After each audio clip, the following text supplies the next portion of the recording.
Hello friends, एक बार फिर आपका स्वागत है हमारे चैनल में।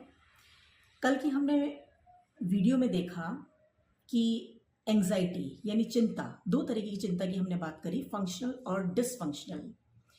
तो आज हम डिसफंक्शनल, जो कि अपने आप में एक बीमारी होती है, जो चिंता, उसके बारे में हम कुछ बात करेंगे। और यहाँ पर कुछ चिंताओं के कुछ अलग अलग टाइप्स होते हैं।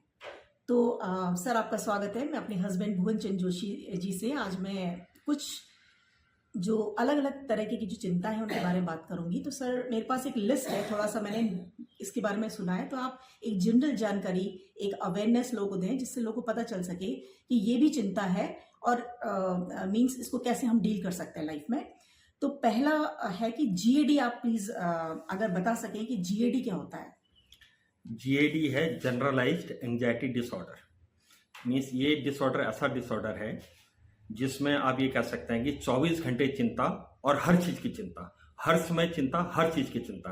कभी हेल्थ की चिंता, कभी फैमिली की चिंता, कभी करियर की चिंता, कभी फ्यूचर की चिंता, कभी पैसे की चिंता। तो ये चिंता बनी रहती है। अगर एक चिंता आप दूर करेंगे उस व्यक्ति की, तो उसको दूसरी चिंता हो जाएगी, दूसरी दूर करेंगे तीसरी चिंता हो जाएगी, तीसरी दूर करेंगे चौथी चिंता हो जाएगी। मीन्स वो 24 घंटे चिंताओं से घिरा रहता है। तो इसको हम एक कह सकते हैं कि जनरलाइज्ड एंजाइटी डिसऑर्डर। यानी उससे वो अपने आप को फ्री नहीं कर पाता, 24 घंटे उसके दिमाग में किसी ना किसी तरीके की चिंता बनी रहती है। यही जीएडी है। हाँ, वो चिंता उसकी बनी रहेगी। हमारे पास ऐसा कोई सॉल्यूशन नहीं मिलता है कि उसको उसकी चिंता दूर करें। एक चिंता जैसे दूर होगी तो अगली चिंता शुरू हो जाएगी। ये जनरलाइज्ड एंजाइटी डिसऑर्डर है। इसके कोई ऐसा फिजिकल सिम्टम्स एकदम से विजिबल नहीं होते हैं, और ऐसा कोई सिम्टम्स, बस वो चिंता एक बनी रहती है, कांस्टेंट फियर रहता है। बस उसके बिहेवियर में वो चीज दिखती है कि इसकी जीएडी की प्रॉब्लम है। दूसरी तरीके की चिंता है पैनिक अटैक। ये क्या होता है सर? हाँ, पैनिक अटैक ये बड़ा इस तरह का अटैक है। ये अचानक अचानक अचानक और sudden and acute anxiety. Sudden means जैसे कोई इस स्टेज में बोलने के लिए जा रहा है, अचानक उसकी दिल की धड़कन तेज हो जाएगी, उसका मुख सूखने लग जाएगा, उसके हाथ पैरों में कंपन हो सकती है, उसको चक्कर आने लग सकता है, उसको ऐसा लग सकता है कि कहीं उसका हार्ट अटैक न हो जाए, कहीं उसके प्राण न चले जाएं। ये एकदम से एक पैनिक अटैक है, एकदम से अटैक है। इसको एक तरीके से समथिंग सीरियस। हाँ, सीरियस है। इसमें जान तो नहीं जाती है, बट ये कभी कभी ये पैनिक अटैक ऐसा होता है जो हार्ट अटैक से जो है मिलता जुलता होता है। हार्ट अटैक में तो फिजिकल कारण होते हैं, इसमें फिजिकल कारण नहीं होते हैं। तो इसमें इसमें इस तरह का मुख भी सूखता है, ऐसे इसमें दम की घुटन होने लगती है, सांस लेने में तकलीफ होने लग जाती है। तो ये कुछ सेकंड से लेके हो सकता है 1-2 घंटे तक भी चले। तो पैनिक अटैक होता है कि सडनली अचानक घबराहट बढ़ जाना, कोई ऐसा नेगेटिव थॉट जब हमारे माइंड में आता है तो घबराहट बढ़ने लग जाती है, और उससे फिर वो अनियंत्रित हो जाता है। तो उसको हम पैनिक अटैक कहते हैं। ओके। तीसरा सर, मैं पूछना चाहूंगी कि ओसीडी क्या होता है? ये बड़ा कॉमन सा, मैंने काफी बार सुना हुआ है, तो ओसीडी को आप थोड़ा एक्सप्लेन करिए। हाँ, ओसीडी है ऑब्सेसिव कंपल्सिव डिसऑर्डर। मीन्स कोई चीज दिमाग में 24 घंटे बनी रहती है, उसको लेके हम ऑब्सेस्ड रहते हैं, उसको लेके दिमाग में बस वही चलता है, वही चलता है, वही चलता है। और जब तक जो दिमाग में चल रहा है, जब तक उसको हम करेंगे नहीं तो हमारी बेचैनी बढ़ जाएगी। तो एक तो ऑब्सेशन है और दूसरा कंपल्सन है। कंपल्सन में उसको हम करते ही करते हैं। फॉर एग्जाम्पल, किसी के दिमाग में ये रहता है कि इस टेबल में कहीं जम्स न हो, इस टेबल में कहीं कीटाणु न हो, तो उसको गंदगी न हो, तो वो टेबल को बार बार साफ करेंगे, बार बार साफ करेंगे, 1 बार, 2 बार, 3 बार, 4 बार। और हर बार उनको ऐसा लगेगा कि नहीं, शायद अभी खतरा है, शायद अभी खतरा है, या अभी वो साफ नहीं हुआ है। और वो चाहकर भी अपने को रोक नहीं पाते हैं। ये है ओसीडी। चाहे वो कोई लोग बार बार ताले को चेक करते हैं घरों में, कुछ लोग बार बार हाथ धोते हैं, कुछ लोग मीन्स ये ऐसी चीज है। काफी एक कॉमन सी बीमारी है। ये जनरली मीन्स, जो मुझे लग रहा है कि ये कम से कम 80% लोगों में तो होती ही होती है। हाँ, ये साफ सफाई को लेके ज्यादा रहती है। ये ओसीडी साफ सफाई को लेके ज्यादा रहती है। ऐसी कोई चिंता जो 24 घंटे हमारे दिमाग में घर की गई है, उससे हम बाहर ही नहीं निकल पा रहे होते हैं। सपोज कोई, जैसे आप कहीं पर भी जाएंगे तो वो एक, जैसे आप जब नल खोलेंगे तो आपको चिंता हो जाएगी नल साफ है कि नहीं है। या कुछ लोग, मैं 1-2 एग्जांपल देता हूँ, इंटरेस्टिंग एग्जांपल। कुछ लोग साबुन के करीब 4-5 टुकड़े बना देते हैं। वो कमर से नीचे अलग पार्ट यूज करते हैं, कमर के ऊपर अलग पार्ट यूज करते हैं, मुंह धोने के अलग, हाथ धोने के लिए अलग।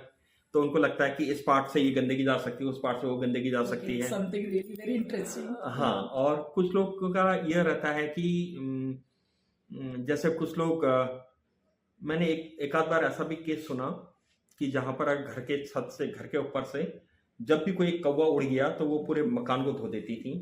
मीन्स ऐसे प्रॉब्लम्स आती हैं जहां पर एक एक्सेसिव ऑब्सेशन है कि कहीं ऐसा ना हो गया हो। ये ओसीडी है। तो मीन्स उन लोगों को पता नहीं लगता कि वो इसके शिकार है, ओसीडी के शिकार है, उनकी नॉलेज में नहीं होती ये बात। नहीं, वो कभी कभी नॉलेज में होती भी है तो कंट्रोल नहीं कर पाते। अब इसमें ये चीज है कि अगर हम अवेयर हैं ओके। तो हम इसको कंट्रोल करने की सिचुएशन में आ सकते हैं। जैसे हम अपने दोस्तों से बात करें, किसी प्रोफेशनल की हेल्प लें, तो हम उसको हैंडल कर सकते हैं। ऐसे ही फोबिया है, आप लोगों ने भी सुना होगा फोबिया, किसी भी चीज को लेके फोबिया। तो ये क्या चीज है? फोबिया है डर, स्पेसिफिक चीज का डर। किसी को पानी से डर, किसी को हाइट से डर, किसी को स्नेक से डर, किसी को छिपकली से डर, या कुछ लोगों को पुरुषों से डर लगता है। मीन्स ये एक तरह का इंटेंस फियर है उस चीज पे, और उसको हम उस चीज को, हमारी कोशिश रहती है कि हम उस सिचुएशन को अवॉइड करें। तो वो फोबिया है, और हम बड़ा विजिलेंट रहते हैं उसके बारे में। जैसे किसी को छिपकली का ही डर लग रहा है माना, या चींटियों का डर लग रहा है, कोई इंसेक्ट से डर लगता है, तो वो हमेशा बहुत ज्यादा अलर्ट रहता है, कॉन्शियस रहता है। रूम में जाएंगे तो चारों तरफ देखेंगे, पर्दा अगर लगा रहे हैं तो उसको देखेंगे। तो इस तरह से वो बहुत ज्यादा, मतलब 24 घंटे उनके दिमाग में वो फोबिया हाँ, बना रहता है। हाँ, वो विजिलेंट रहते हैं, कहीं ऐसा तो नहीं, कहीं वैसा तो नहीं, इस तरह का। Okay. And what is PTSD? हाँ, PTSD, post traumatic distress, post traumatic stress disorder. Means ये तो एक दुखद जैसी कोई चीज है, जिसमें कि किसी के साथ ऐसा कोई अनहोनी होगी, कोई अब्यूज हो गया, कोई ट्रेजेडी होगी, और वो उससे वो स्ट्रेस कुछ ऐसा हो गया। मीन्स ये जब भी कोई अनफॉर्चुनेट और कोई दुखद घटना, सिचुएशन, ऐसा इंसिडेंट लाइफ में आ जाए, तो उसके बाद की जो मानसिक स्थिति हो जाती है वह है पोस्ट ट्रॉमेटिक स्ट्रेस डिसऑर्डर। ये जनरली जैसे कहीं पर भूकंप आ गया, दहशत हो के मकान गिर गए, कहीं पर कुछ आगजनी होगी, कहीं पर कुछ ऐसा हो गया कि दंगा हो गया, तो उसका जो एक मनस्थिति में एक बुरा प्रभाव पड़ता है, या कुछ ऐसा कोई अब्यूज हो जाता है किसी के साथ। मीन्स उस घटना के बाद, पोस्ट से मतलब कि उस घटना के बाद जो एक ट्रॉमा उसके मन में या दिमाग में जो एक दहशत बैठ गई है, तो वही पीटीएसडी। हाँ, पीटीएसडी। ओके। सेपरेशन एंजाइटी जैसी भी कोई चीज होती है सर? सेपरेशन एंजाइटी है आपका, ये बच्चों में होता है। जब बच्चे, खास तौर से ये होता है 3 महीने से लेके 6 महीने से लेके 3 साल तक के बच्चों में, जब वो अपने जिनके साथ कंफर्ट है, जैसे पेरेंट्स से कंफर्ट है, मम्मी से कंफर्ट है, तो वो जब उनसे जब बिछुड़ते हैं, पर्टिकुलरली ये वाला सेपरेशन एंजाइटी वहां पर देखा जाता है। जब बच्चे नर्सरी क्लासेस में जाते हैं, स्कूल को, घर से पहली बार जब वो इंस्टीट्यूशन में जाते हैं, वो सेपरेशन एंजाइटी है। तो वो सेपरेशन, बच्चे रोते हैं उसमें, और ये इस तरह, ये तो एक तरह से नॉर्मल सी चीज है। लेकिन अगर ये 1 हफ्ते से ज्यादा हो रहा है, 1 हफ्ते से ज्यादा बच्चा रोने में लगा है, और बहुत लंबे समय तक रोने में लगा है, तब वो चिंता की चीज है, और उसको फिर ध्यान देने वाली बात। उसको फिर ध्यान देना है उस बात मतलब उस बात को हम एक कॉमन फीचर न लें कि बच्चा रोता ही है। मीन्स अगर वो 1 हफ्ते से ज्यादा अगर वो रो रहा है तो उस पर काम करने की जरूरत है, और हमारी अवेयरनेस जरूरी है। बिल्कुल। चलिए सर, मैं एक लास्ट पॉइंट और पूछती हूँ कि व्हाट इज सोशल एंजाइटी? ये सोशल एंजाइटी भी ये बच्चों में ही होती है ज्यादातर। ये आपके टीनेजर से लेके, मीन्स जैसे क्लास 4th 5th से लेके करीब 11th 12th तक सोशल एंजाइटी है। ये इस एज ग्रुप में ज्यादा है, चाइल्डहुड में और एडोलेसेंस में ये प्रॉब्लम ज्यादा आती है। इसमें है कि सोशल इंटरेक्शंस को लेके जो चिंताएं हैं, इसमें इस प्रॉब्लम में, सोशल डिसऑर्डर में बेसिकली ये चीजें हैं कि इसमें जो स्टूडेंट्स हैं, जो टीनेजर्स हैं, वो वरीड रहते हैं कहीं हमें जज तो नहीं किया जा रहा है, कहीं हमारा इवैल्यूएशन तो नहीं किया जा रहा है, कहीं हमें कहीं डांट न पड़ जाए, या हमें कहीं एम्बेरस तो नहीं किया जाएगा, कहीं हमारी इंसल्ट तो नहीं होगी।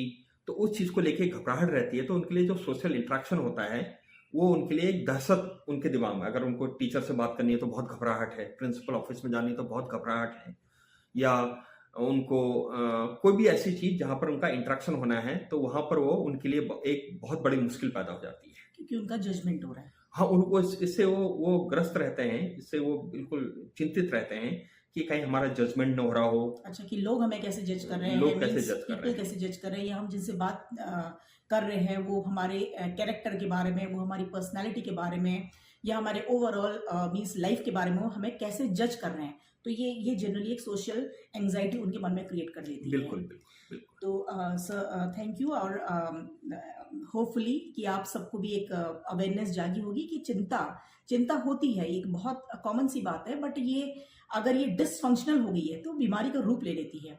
और इनमें आज जितने भी मैंने पॉइंट्स यहाँ पर हम लोगों ने डिस्कस करे हैं, GAD, panic attack, OCD, phobias, PTSD, separation anxiety and social anxiety, अगर ये बहुत लंबे समय तक अगर हमारे साथ बनी रहती है तो हमें ज़रूरत है कि हम इस पर अवेयर हों, और इसके लिए हम जो भी इसके सॉल्यूशंस हैं वो हम ढूंढें। और होपफुली कि नेक्स्ट वीडियो में सर हम इसके सॉल्यूशन के बारे में अगर कुछ हो सकेगा तो हम बात करेंगे। तो बने रहिए हमारे साथ, हर दिन रोजाना शाम के 7 बजे मिलते हैं आपसे अगले वीडियो में। Thank you so much, thank you.